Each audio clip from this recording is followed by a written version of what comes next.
রাজ্যের দ্বিতীয় বোন ব্যাংক চালু হলো কলকাতার একটি বেসরকারি হাসপাতালে। পূর্ব ভারতের বেসরকারি হাসপাতালের মধ্যে এটি প্রথম অপারেশনাল বোন ব্যাংক। অর্থোপেডিক চিকিৎসায় এক নতুন দিগন্ত খুলে দিচ্ছে এই বোন ব্যাংক।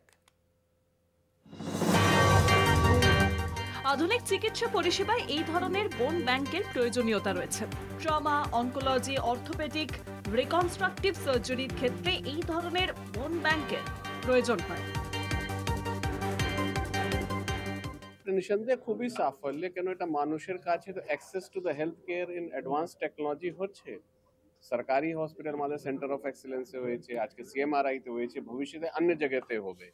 আমরা চাই মানুষের কাছে, যেটা আমি আমার বক্তৃতাতে বললাম, advances of health care should rich to everyone in Bengal.